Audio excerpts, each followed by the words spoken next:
الحمد لله نحمده ونستعينه ونستغفره ونؤمن به ونتوكل عليه ونعوذ بالله من شرور أنفسنا ومن سيئات أعمالنا من يهده الله فلا مضل له ومن يضلل فلا هادي له ونشهد أن لا إله إلا الله وحده لا شريك له ونشهد أن سيدنا ومولانا محمدا عبده ورسوله صلى الله تعالى عليه وعلى آله وأصحابه وبارك وسلم تسليما كثيرا أما بعد فأعوذ بالله السميع العليم من الشيطان الرجيم بسم الله الرحمن الرحيم وذكر فإن الذكرى تنفع المؤمنين وقال تعالى سابقوا إلى مغفرة من ربكم وجنة عرضها السماوات والأرض أعدت للمتقين وقال النبي صلى الله تعالى عليه وسلم من قال الله إيمانا واحتسابا غفر له ما تقدم من ذنبه أو كما قال عليه الصلاة والسلام.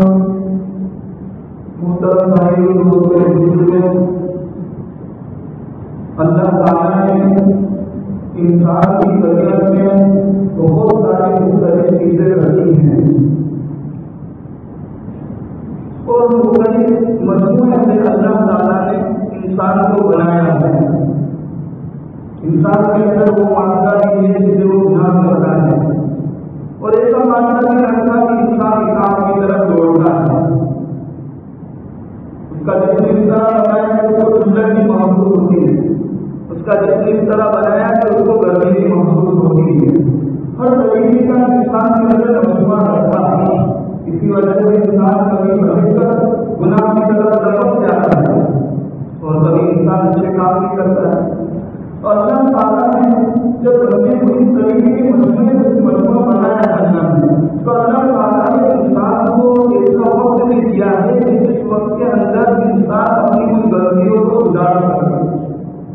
اگر گناہ ہو گئے ایسی چیزیں اللہ تعالیٰ نے بندے کو کیوں گناہ کو دوبارہ بن جاتی ہے. جیسا کہ بات مہینے انسان 11 مہینے کے اندر بہت سارے نشے کر دیتا ہے, بہت سارے انسان گھر کر دیتا ہے. ایک بندہ ایسا رکھتا ہے کہ انسان خود سوچتا ہے کہ اس مہینے کے اندر گناہ نہیں کر دینا ہے. حالانکہ وہی انسان ہے لیکن یہ بڑی ماحول رمضان مبارک کے اندر دیکھا جاتا ہے کہ انسان خود گناہوں سے بچتا ہے. ٹی وی وغیرہ خوب دیکھتا ہے لیکن جب رمضان کا مہینہ آتا ہے تو اس کے اندر بڑی فیلنگ ہوتی ہے. اس کا خود دوائی دیتا ہے کہ مجھے ٹی وی وغیرہ دیکھنا نہیں چاہیے. اسی طریقے بہت سارے وہ کام جو نظریات میں ہیں انسان جب اس مبارک مہینے کے اندر ختم کرتا ہے تو اس کو چھوڑ دیتا ہے. تو اللہ کے نبی صلی اللہ علیہ وسلم نے اس مہینے کے لیے خوب رقم امتی کو بلائی ہے اور ایسے اشارہ بتائے ہیں جس سے انسان اچھے اعمال کی طرف بڑھے اور اچھے اعمال کرنے کی کوشش کرے. دیکھو فضائل قدر بھی ہوتے ہیں, فضائل مقصود بھی ہوتے ہیں. مقصود تو ہو کہ نعمت اللہ تعالیٰ مقبول کر رہے ہیں اور ان سے رکانے کے اندر اللہ تعالیٰ روک رہے ہیں, یہ مقصود ہے. لیکن فضائل سنائے جاتے ہیں اور اسی طرح تبدیلی کے لیے کہا جاتا ہے کہ یہ عذاب کی باتیں سنائی جاتی ہیں جبکہ عذاب کی باتیں یہ مقصود نہیں ہے, فضائل یہ مقصود نہیں ہے. لیکن بندہ اس وقت تک کام نہیں کرتا ہے جب تک اس کے دینے میں بھی نہیں ملے. نماز افضل ہے لیکن نماز کے بارے میں کوئی بات کرنے کے بارے میں ہمارے فضیلت کی ضروری نہیں لیکن انسان نماز کی طرف کرتا ہے تو اس کو فضیلت مانگتا ہے. گناہوں سے بچنا ہے یہ مقصد ہے اور مقصود ہے لیکن عذاب کی باتیں بتلائی گئی، ڈرانے کی باتیں بتلائی گئی تاکہ انسان اس مقصود سے بچے اور اس مقصود کو حاصل کرے۔ اللہ کے نبی صلی اللہ علیہ وسلم نے رمضان کے بارے میں بہت ساری باتیں ارشاد فرمائی۔ ایک جگہ فرمایا کہ جو بندہ رمضان کو صحیح طریقے سے قائم کرتا ہے، یقین بھی رکھ رہا ہے اور ثواب کی امید بھی رکھ رہا ہے، تو اس کے معاملے میں جو بھی گناہ ہوئے ہیں اللہ تعالیٰ اس کو معاف کر دے گا۔ اور فرمایا کہ اس کے 3 حصے ہیں، پہلا حصہ رحمت والا ہے، پہلا حصہ رحمت والا، دوسرا حصہ مغفرت والا اور تیسرا حصہ جہنم سے ہلاکت کا حصہ ہے۔ بعض انسان تو وہ ہوتے ہیں کہ اس کے گناہ نہیں ہوتے ہیں، گناہوں سے بہت بڑھتے ہیں، اللہ تعالیٰ نے کیا رحمت والا حصہ ان کو عطا کرتے ہیں۔ اور کچھ لوگ وہ ہوتے ہیں کہ کچھ لغزشیں ہو جاتی ہیں، کچھ گناہ ہو جاتے ہیں، تو اللہ تعالیٰ پہلا حصہ گزارنے کے بعد مغفرت والا حصہ ان کو دیتے ہیں۔ اور کچھ وہ لوگ ہوتے ہیں جن کے گناہ مختلف ہوتے ہیں، گناہ زیادہ ہوتے ہیں، تو اللہ تعالیٰ آخری حصہ ان کو عطا کرتے ہیں۔ پہلا رحمت والا حصہ گزار دیا، مغفرت والا حصہ گزار دیا، گناہوں کی معافی کرامی ہو گئی، اب جہنم سے ہلاکت والا حصہ ان کو عطا کیا گیا۔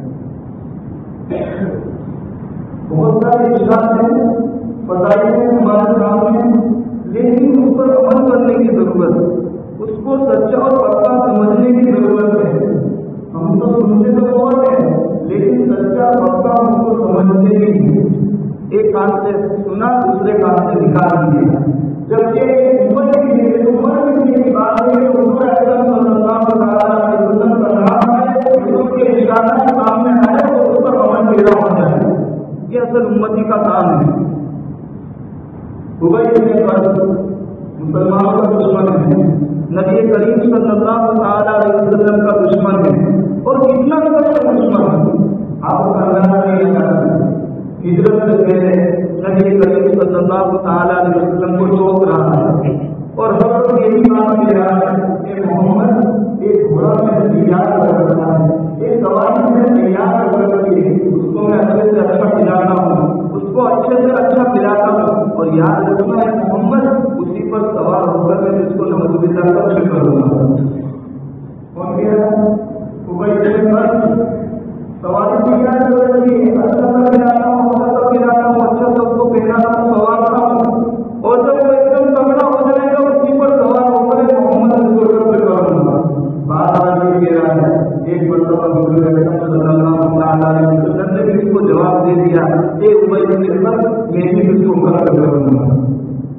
آپ صلی اللہ علیہ وسلم کو کہہ رہے ہیں کہ ابی بن خلف میں اس کو قتل کروں گا، ان کا مسئلہ آ رہا ہے، لڑائی چل رہی ہے، اور ابی بن خلف دیکھ رہا ہے کہ محمد کہاں ہے، اور ہاتھ میں لگا ہوا ہے کہ محمد کو پکڑو اور اس کو قتل کرو۔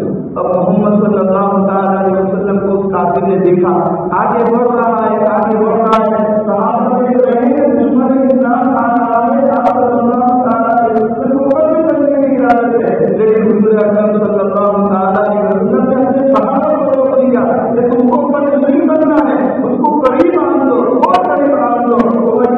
قریب آتا گیا، قریب ہو گیا، آپ صلی اللہ علیہ وسلم نے اپنے ایک صحابی کے ہاتھ میں بچہ لیا، وہ بچہ اس کی گردن پر مارا، اور سخت طریقے سے اس کی گردن پر وار نہیں کیا تھا، سخت حملہ نہیں کیا تھا، بلکہ معمولی سے ایک خراش اس کی گردن پر آ گئی، لیکن اس کا ریشن کیا تھا، اپنی سواری سے گر رہا ہے، پھر سواری پر بیٹا، پھر سواری سے گر رہا ہے، پھر سواری پر بیٹا، پھر سواری سے گر رہا ہے، گرتا پڑتا اپنے مجمے میں گیا اور چلا رہا ہے، آواز نکال رہا ہے، اور ایسی آواز علماء کو کہتے ہیں ذرا سونے کے اندر ایک تیز آواز نکالتا ہے، اور اس تیز کی آواز کی وجہ سے محلے والے پریشان ہو جاتے ہیں، سارے محلے والوں کی طرف نوش ہو جاتے ہیں۔ حضور اکرم صلی اللہ علیہ وسلم کی معمولی بات سے، گردن کی معمولی بات سے تیز کی طرح آواز نکال رہا ہے، لوگ کہنے لگے کہ اس کا بہار نہیں ہے، اور اتنی معمولی کی خراب لگے سے اتنی آواز نکال رہا ہے، اتنا شور و شراب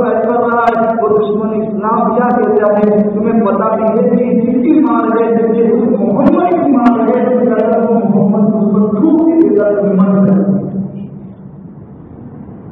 کتنا یقین تھا حضور کو مارنے کے لیے کہہ رہا تھا، لیکن حضور نے ایک مرتبہ جواب دے دیا، میں نے اس کو قتل کر دوں گا.